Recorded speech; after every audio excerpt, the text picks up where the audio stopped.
जेके मजदूरों के आंदोलन का 100वां दिन। कोटा कलेक्टर पर जनसैलाब, सरकार को दी आर पार की चेतावनी। कोटा स्थित जेके फैक्ट्री के 4200 मजदूरों के बकाये वेतन की मांग को लेकर कलेक्ट्रेट पर जारी धरना 100वें दिन अपने चरम पर पहुंच गया।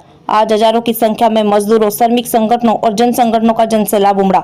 धरना स्थल पर सिट्टू के राष्ट्रीय सचिव कामरेड के उमेश और राज्य अध्यक्ष कामरेड भंवर सिंह शेखावत सहित कई वरिष्ठ नेता पहुंचे और सरकार पर तीखा हमला बोला। भाजपा सरकार मजदूरों और किसानों का हनन करने वाली सरकार है। कामरेड उमेश ने कहा कि 27 वर्षों से मजदूरों का 500 करोड़ से अधिक का वेतन बकाया है, जिसे चुकाने के लिए सुप्रीम कोर्ट ने फैक्ट्री की जमीन को सरकार के अधीन करने का आदेश दिया। उन्होंने चेतावनी दी कि यदि सरकार ने जल्दी से आदेश को लागू नहीं किया तो मजदूर मजबूरन उग्र आंदोलन करेंगे। उन्होंने केंद्र सरकार द्वारा पारित मजदूर विरोधी 4 लेबर कोड बिलों को रद्द करने की मांग करते हुए 9 जुलाई को राष्ट्रव्यापी हड़ताल की घोषणा की।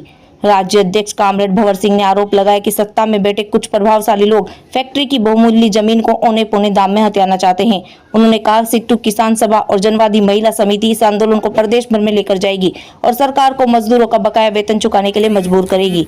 धरने को संबोधित करने वाले अन्य नेताओं में किसान सभा के प्रदेश उपाध्यक्ष धूलीचंद बोरदा, सीपीआईएम जिला कमेटी अली मोहम्मद, सिट्टू जिला अध्यक्ष राकेश गालव, जनवादी महिला समिति की संयोजक पुष्पा खींची, अध्यक्ष रजनी शर्मा, जेके मजदूर नेता हबीब खान, अशोक, उमाशंकर, नरेंद्र सिंह, गोपाल शर्मा, मुकुट बिहारी जंगम, नेता घासीलाल, रोडवेज यूनियन के साथी जाकिर हुसैन, खलील भाई, कालीचरण सोनी और अन्य कई कार्यकर्ता शामिल रहे। सिट्टू के मीडिया प्रभारी मुरारीलाल बेरवा ने जानकारी दी कि आंदोलन की मांगों को लेकर एक प्रतिनिधिमंडल ने कोटा जिला कलेक्टर को मुख्यमंत्री के नाम ज्ञापन सौंपा। उन्होंने कहा जब तक मजदूरों को उनका हक नहीं मिलता तब तक ये संघर्ष जारी रहे।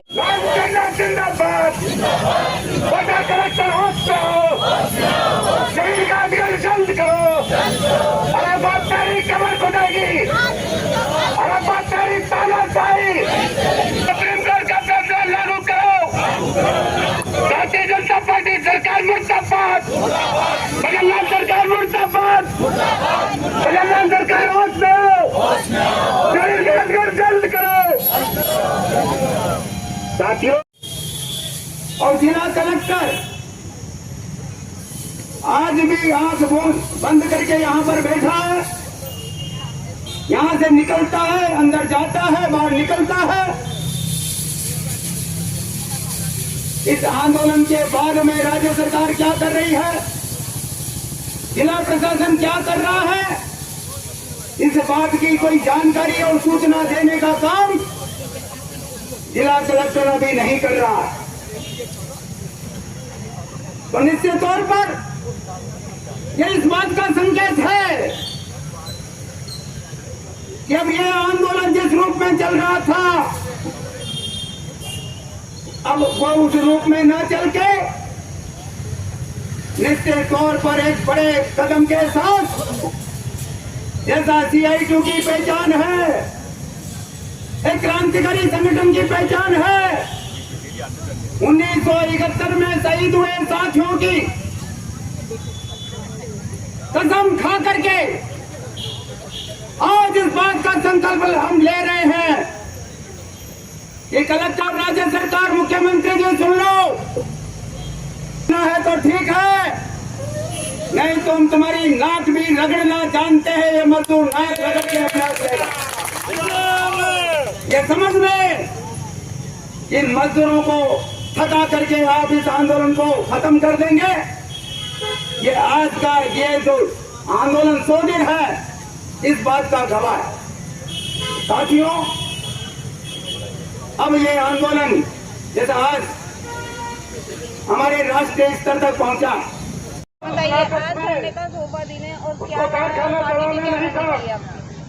जेके की जो तीनों यूनियन है वो पिछले 28 साल से अपने अधिकारों के लिए लड़ रही है, जिसमें उनका बकाया वेतन है, छुट्टियों का पैसा है, बोनस का पैसा है, उनका ग्रेजुएटी का पैसा है, ये तमाम का तमाम आज तक बकाया पड़ा है। काफ़ी लंबी लड़ाई लड़ने के बाद में सुप्रीम कोर्ट ने जो निर्णय दिया है वो निर्णय को भी सरकार लागू नहीं कर रही, क्योंकि भूमाफियाओं की नज़र इसकी ज़मीन पर है। वो 4000 परिवारों की ओर नहीं देख रहे जिनके बच्चे भूखे मर रहे हैं। बहुत से साथी हमारे इस दुनिया से चले गए इस लड़ाई को लड़ते लड़ते, लेकिन उसके बावजूद भी आज 100 दिन का धरना होने के बाद भी सरकार की नींद नहीं खुल रही है। सरकार कितनी घोर मजदूर विरोधी है, ये बात इस बात से मालूम चलती है, क्योंकि सरकार केवल पूंजीपतियों की चाकरी कर रही है, वो उनके लिए काम कर रही है। आज 4000 लोग पिछले 28 साल से यहाँ संघर्ष कर रहे हैं अपने वेतन के लिए। कोई भीख नहीं मांग रहे किसी से, कोई एहसान नहीं कर रही है सरकार। आज ये जो ज़मीन है इसको बेच के भी उनका भुगतान किया जा सकता है। 1200-1300 करोड़ रुपए की ज़मीन है, 500 करोड़ रुपए करीब मजदूर का बकाया वेतन वगैरह का, जो सुप्रीम कोर्ट ने पूछा था और सुप्रीम कोर्ट को बताया भी और उसने कहा भी है कि ये 500 करोड़ रुपए रिजर्व रखा जाए। तो आज वो 1300-1400 करोड़ में ज़मीन अगर बेच दे तो भी सरकार को मुनाफा ही होने वाला है। 800 करोड़ रुपए सरकार की झोली में जाएंगे, उसके खजाने को भरेंगे। तो सरकार, लेकिन इसके पीछे सरकार के लोग ही माफिया बने हुए हैं। वो चाहते हैं ये ज़मीन कैसे भी थोड़े बोड़े दाम में जो है उनको हासिल हो जाए, इसीलिए वो लगातार सुन नहीं रहे। नहीं, आज ये जो जनता के सेवक बने हुए कलेक्टर, उसकी जिम्मेदारी नहीं है कि वो उनकी जनता की सुने। यहाँ पर बहनें बैठी हैं, बुजुर्ग महिलाएं, बुजुर्ग लोग जो रिटायर हो गए हैं वो यहाँ बैठे हुए हैं पिछले 100 दिन से, और वो यहाँ रात और दिन चिल्ला रहे हैं। इस भरी गर्मी में जहाँ इंसान घर में जो है परेशान है, वो यहाँ रोड पे आके बैठे हुए, इनके यहाँ धरना दे रहे। कलेक्टर की जिम्मेदारी नहीं बनती है, वो जन सेवक है, कोई मालिक नहीं है किसी का भी। उसकी ड्यूटी बनती है कि वो आकर के बात करें, इनसे समस्या का समाधान करें। कितने दिन तक नहीं सुनेंगे लोग? ये लोग लगातार लड़ाई जारी रखे हुए। आज 100 दिन पूरे हुए, अगर 1000 दिन भी होंगे तो ये संघर्ष जारी रहेगा, क्योंकि CIT जब तक इसका फैसला नहीं होगा तब तक इस लड़ाई को पूरी तरह से लागू रखेगी। कभी भी हम पीछे नहीं हटने वाले लोग हैं, क्योंकि ये लाल झंडे के लोग हैं, वो जानते हैं लड़ना, और वो इन ताकतों से भी लड़ना जानते हैं जो पूंजीपतियों की गुलाम बनी हुई है। आज ये कलेक्टर तमाम के तमाम प्रशासनिक जो अमला है वो जो है पूरा पूंजीपतियों का गुलाम बना हुआ है। जिस अराफात को फैक्ट्री चलाने के लिए दी, उसने उसको पूरा कबाड़ कर दिया, फैक्ट्री खाली कर दी, सारी मशीनें खुर्द करके बेच दी।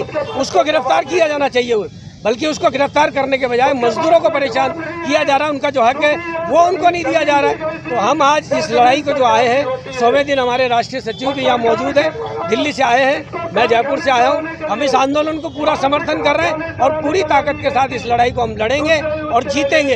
ये ताकतें फांसीवादी कितनी भी कोशिश कर ले, कितना भी पूंजीपति और गठबंधन कर ले, इन्होंने विधानसभा में भी प्रयास किया, भूमि कानून को बदलने का प्रयास किया, वो केवल JK की जमीन को खुर्द-बुर्द करने का प्रयास था, जो बात सफल नहीं हो पाया।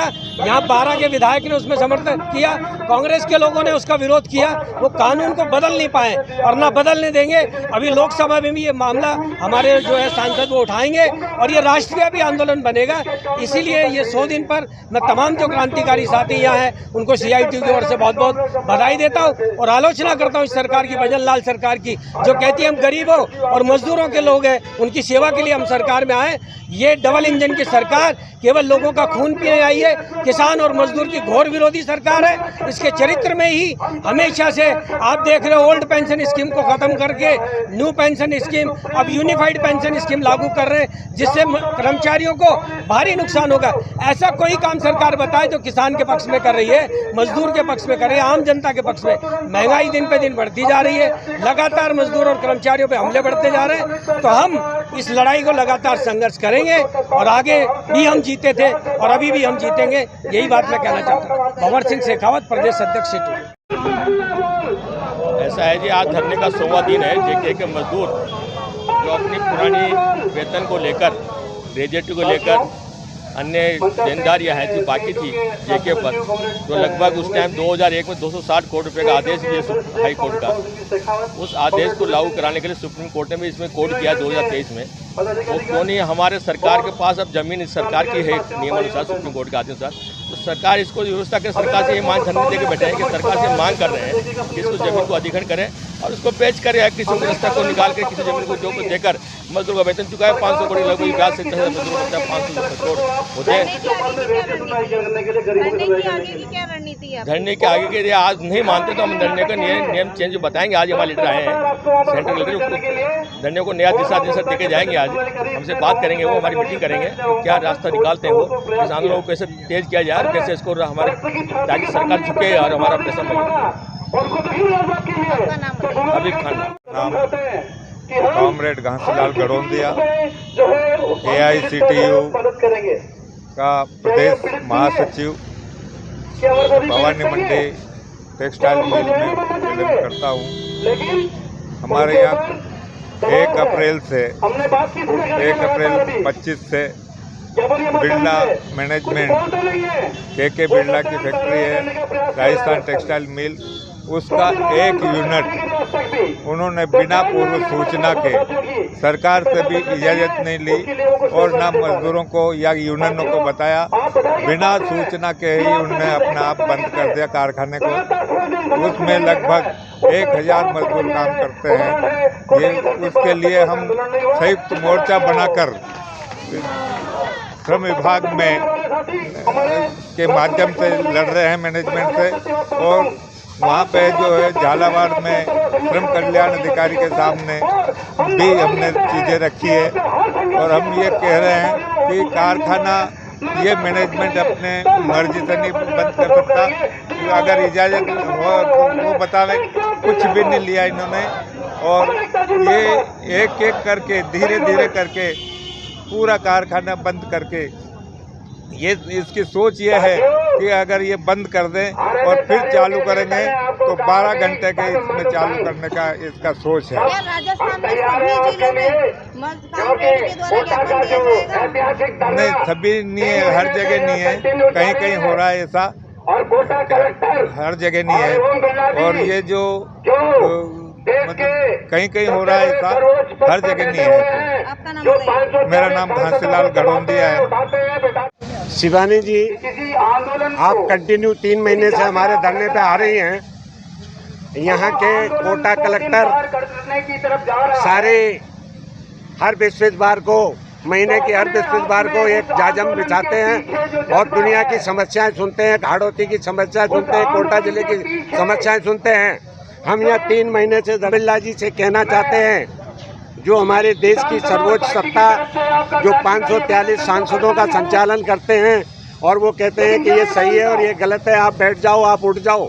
हम उनके गृह जिले कोटा में उनके नीचे 3 महीने से बैठे हुए हैं और ये मांग कर रहे हैं कि हमारी सुप्रीम कोर्ट का फैसला लागू हो और मजदूरों को पैसा मिले, और मजदूरों को इस तरह पैसा मिले कि इनके घर और बच्चे सब सुखी हों। कई लोग एक्सपायर हो गए, कई लोग डेथ हो गई उनकी, कई लोगों के बेचारे परेशान हैं। आज भी उनकी संख्या, अब बुजुर्ग हैं, सब 70 से ऊपर के लोग हैं, बड़ी तकलीफ में हैं, फिर भी 3 महीने से एक ऐतिहासिक धरना दे रहे हैं। ये बहुत बड़ी एक ऐतिहासिक बात है। मैं उनसे निवेदन करता हूँ कि जनता की आवाज़ को सुने, और जबकि आप एक सर्वोच्च पद पर बैठे हुए इस आवाज़ को आगे उठाएं और मजदूरों का फैसला करें।